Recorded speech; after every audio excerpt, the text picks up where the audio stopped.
Hello, and welcome to another episode of Critical Political Thinking. My name is Corey Camasso, and I am your host.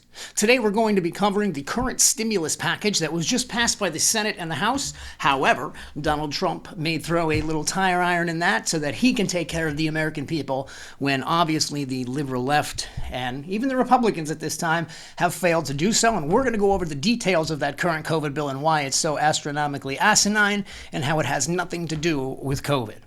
Also, we are going to be going over January 6th as it is quickly approaching, and that is when the Senate and House will meet, and we will together have the electoral college votes read by the President of the Senate, which is Mike Pence. So welcome to another action-packed episode of Critical Political Thinking, and stay tuned for all the details on what's going to be happening within the next 2 weeks right here in the United States of America.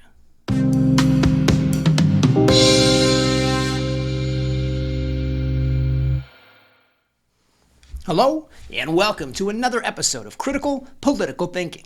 Thank you so much for making our channel grow into one of the most successful conservative independent podcasts on both YouTube and Rumble. We ask you to please share our video and please subscribe, as all of the algorithms are clearly working against the conservative views, especially the conservative views that we are presenting. So first, let's talk about the current COVID bill and why Donald Trump, in fact, feels that it may be a little bit backwards and why he himself has stated he will veto it if it remains in its current state and why, in fact, he will not sign it in its current state. His main concern is the fact that $600 is a kick in the you-know-whats to most American individuals and most legal tax-paying American individuals. Because while $600 may be great for some illegal immigrants to help them along, that's not the point of the COVID stimulus bill. The COVID stimulus bill was put in place for jobs that were prevented, businesses that were closed, and the American people that were prevented from doing the things that they normally want to do on a day-to-day basis, but basically the government has stated we can no longer do. So what does that mean? Well, that means that the government therefore steps in and issues these COVID packages. Well, this COVID package was set to deliver $600 to each American individual.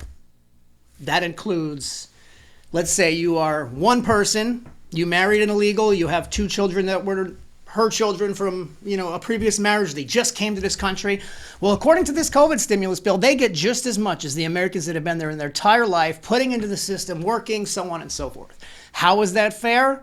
It's not. How can $1,800, up to $1,800, go to non-Americans when there are Americans suffering that aren't even eligible for this? So currently in its state, they would be giving $600 to every American. Donald Trump wants to bump that to $2,000 and not include illegal Americans. Do I agree with that? Absolutely. Do we here at Critical Political Thinking agree with that? You bet. And why is that? Because why should we be paying people that haven't done anything for this country or put in for this country? And while they may have worked, they haven't paid taxes. They haven't done their equal part. That's all part of being an American, is paying taxes, paying into the system that benefits you in the end.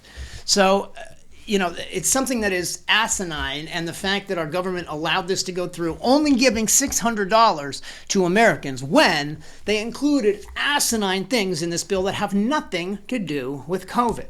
Now, if you saw Donald Trump discuss it, you would have laughed because he just went right through the list. But let's actually talk about the things he spoke about. Why in the world would they give $85.5 million to Cambodia? Why is that in this stimulus bill? And who put it in there? These people need to be held accountable. How about $134 million to Burma? Why Burma? Why is Burma getting $134 million, but Americans are only getting $600 each? How about $1.3 million to Egypt and the Egyptian army? Keep in mind that $1.3 million $1.3 billion that the Egyptian army will therefore be just giving to Russia because that's who they buy their equipment from. It's disgusting. Why are we giving $1.3 billion to Egypt when Americans are only getting $600? Businesses are suffering. We're limited to a PPP program. There was no extension to the EIDL. There's no extension to grants. There's no extension for individual states to issue these grants, and that's despicable. On top of that, you had $25 million going to Pakistani gender studies. What the hell does that have to do with American COVID relief? Nothing. And this is why our senators and our representatives are disgusting. And that is why Donald Trump has called them out, and they are trying to get rid of him any which way they can by cheating him through an election, simply because he keeps proving time and time again. And on the way, if this is his way out, he is really showing it by pardoning Flynn, pardoning, Papadopoulos, all these people he's pardoning for valid reason. These are the people that were targeted and screwed by the liberal left. How about $40 million to the Kennedy Center, $1 billion to the Smithsonian, and $154 million to, I think it's the National Academy of Art?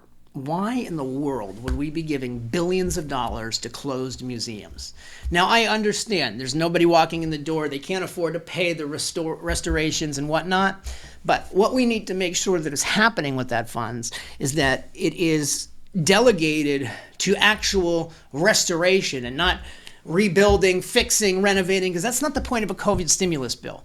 That's the point of that business or that entity in itself being able to provide for itself. Why are we as taxpayers suffering, providing for something that isn't even necessary at this point in time? Not necessary in this juncture. Why do we don't need to go to the Kennedy Space Center, so why are we putting money into it right now? We shouldn't be, and that shouldn't have been the focus of this emergency COVID bill. On top of that, $7 million to go into reef fish management. Fish. That has so much to do with COVID. $25 million to study Asian carp. Literally, to combat Asian carp. $25 million. Another $25 million to count amber jackfish. Why are we giving $50 million to fish in general for a COVID stimulus package that was supposed to go to the individual American people that have been stunted by the federal government, who in fact has taken this virus no different than any other standard flu, and now they're claiming there's a whole second tier of this virus coming out, a second strain. So that means that, oh no, the first year of the regular flu is over, so now another strain of the flu is coming. Why are you calling it anything other than what it is? It's another strain of the flu. That's right, it's fall. It's the winter. Another flu season has started. That's right, coming into March. So another 2-3 months and we're back where we started. So of course there's going to be another strain of the flu, because that's what happens every year, in case you haven't noticed. And since you've made everyone stay in their house and no one's built any kind of herd immunity, it's just going to continue. And yeah, they're going to get stronger and stronger until you build some kind of an immunity from the year before. That's how the American people that's how humans have lived throughout their entire existence. And sure, there are going to be strong viruses that come and wipe out entire civilizations. And yes, we have advanced scientifically to where we can technically prevent things along those lines, or at least hinder them substantially. But in this case, they're just continuing and continuing and continuing. And hopefully, and as sad as this sounds, even if Biden does win, hopefully they end this COVID bullshit, because it's destroying America. And they are literally destroying America to take it back from a president that has literally given it back to America anyway. So do you really want America with the American people, because that's what Donald Trump wants? Or do you want America back in the hands of the federal government, big business, big government, big pharma, controlling everything, and we therefore lose our voice and our opinion? Because that's the road you're heading if you're going with the Joe Biden policies. Let's keep going, because we got more. $2 million for downed trees. Now, I'll give you this. I'll give you $2 million for downed trees, because right now they need to be focusing emergency resources that are being spent on battling forest fires to focus towards, viral vaccines and vaccinations and assisting with that program. So that one I'm actually okay with. But the $566 million for FBI construction is despicable and disgusting, and there's absolutely no reason we should be funding the FBI during a COVID stimulus package. So for them to add all of these little, and there's so much more. I mean, you're talking a 5,000-page bill, but those are just the primary things that are wastes of American money, when that money could have been focused on giving the American people more than a measly $600 and telling them to shut up. Because that's what they're doing. $600 and then an extension through March 14th for your unemployment benefits, an extra $300 a week. So an additional $300 a week for those that are unemployed. If you're working, you get nothing but a measly $600 an individual. But hopefully, Donald Trump has sparked the fire under both the liberal and the GOP asses. And hopefully before he is removed from office, if that is going to be the case, hopefully it's not, and we're going to get into that in just a moment. But if that is the case, we hope that, in fact, they do get this new bill placed in time. $2,000 is still not enough. They made us wait 6-7 months for this second COVID CARES package. Literally, people have been off for that entire time, and they're trying to say that $1,200 is going to be comparable or enough to balance that major difference, the lost extra side work, everything that happened that you can no longer do. And they're going to try and tell you and justify a $600 payment and include people that don't deserve it, people that are here illegally, that don't have social security numbers within our great country. And somehow we are now required to pay them. And you know what? This money is not just printed. This is money we're going to be paying back in the future through substantial tax gains. And that is exactly what this tax plan from Joe Biden is going to do. And it's going to destroy America whether you like it or not. So let's get back into the presidential election and what's going to happen on January 6th. We will be there. We're going down to Washington, D.C. on the 5th, and we are going to give you live on-the-spot coverage talking to the civilians and the individuals that matter, and that is the American people. And we're going to let you hear why people came out and why they're there to prevent the stopping of the steal.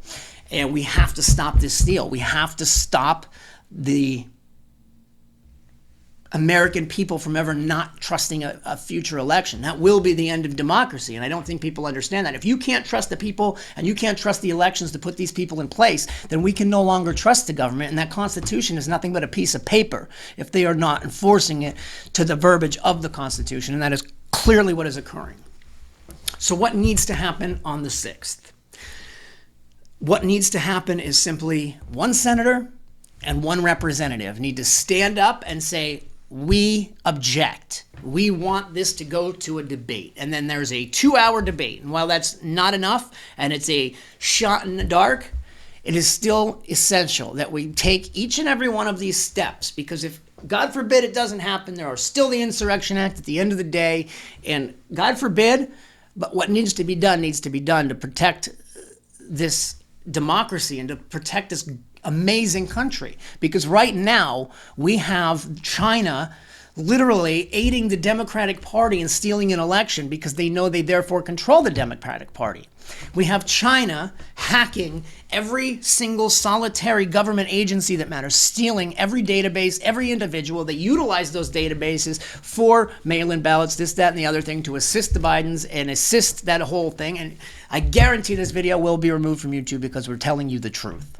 You need to do this research on your own. Yes, there was a theft of this election. And yes, it's very important that on January 6th, the senators and the representatives stand up. We already know Mr. Brooks, the representative, is going to stand up and object. And it's down to 5 senators. And if these are your senators, I demand, I beg, call your senator. Let them know you will not stand for this deal. They are your elected official, and you demand that they stand up and fight for what is right and send this election back to the Senate and the House. And that is what will happen if this debate is done in the proper manner. So here are the senators. If this is one of your senators, you need to call them. Ted Cruz, Tommy Tubberville, Rand Paul, Josh Hawley, and Ron Johnson. If you have Ron Johnson, Hawley, Paul, Tubberville, or Cruz as your senators, you need to call them now. And call them every single day from now until January 6th. And remind them why they need to stand up and stand for what this country deserves. And that is the rightful elected person to step into that office. And we all know who that is. January 6th is one of the most vital dates for the American future and the American history as far as we are concerned. It is so vital that this case be brought up within the House and the Senate at that point for them to discuss and say, okay, there is enough fraud, at which point they're going to bring out all the cases of fraud. They're going to bring out all of the cases of irregularities. They're going to show the reports to what they have to that point of, the Department of Treasury, Department of Defense, all the departments that have to put out these reports based on Executive Order 13848. And all of that will be discussed on the 6th, and at which point they may even be able to request a continuance. We don't know, because this is uncharted waters at that point. In the past, it has only been one state with dueling electors. At this point, we have 5, possibly 6 states with dueling electors, and that is why this is huge. So again, please call your senators. Please let them know. Stand, even if it's not one of those 5. Call your senators. Tell them we already have a representative willing to be brave enough to stand up for what he knows is right. Make sure we have one senator, because if that's the case, then this does go into a debate, and then they have to prove beyond a reasonable doubt that there was no reason to go forth. And I'm telling you, it is the only chance Donald Trump has to become the rightful president that we know he is. That is the only chance we have for every single voter to not be disenfranchised, for China not to have stolen an election on behalf of the Biden and Harris administration. We hope this video was informative. We hope you learned a little bit more about the current stimulus package and how hopefully they get back to the table and get that extra money in there for us and possibly remove some of this fish money, so on and so forth. We hope people take the time to read the 5,000-page bill. There were senators and representatives who stated they never even read it. How can you sign something if you've never read it? It's disgusting, despicable how lazy these politicians are and how all they care about is themselves. We need to hold them accountable, and it's about damn time we did that. My name is Corey Camasso. This is Critical Political Thinking. We are one of the fastest growing conservative YouTube and Rumble podcasts, and we thank you so much, the viewers, for doing that for us. We are not paid for our services, and thus far we are unmonetized on any of our political videos, clearly because we state the truth, and the truth is basically what social media is opposing at this point, because it does not fit their narrative. So please help us by liking, subscribing, ring the notification bell, and please echo this video as much as possible. You don't know how much that helps us, and we will continue to bring you the news and the coverage that you are searching and scouring for, but they continue to suppress and prevent the Google and Yahoo algorithms from presenting to you. So as long as you follow our channel, like, and subscribe, we will continue to bring you the truth. My name is Corey Camasso, and thank you so much for watching Critical Political Thinking. Merry Christmas, Happy Holidays, stay safe, and God bless America. Please stay tuned for future updates, because once again, we will be in Washington, D.C. on January 5th and January 6th for the Stop the Steal and to cover this entire debate. So stay tuned so we can tell you when and where to watch to follow our live stream coverage. Thanks for watching Critical Political Thinking. I'm Corey Camasso, and have a great day.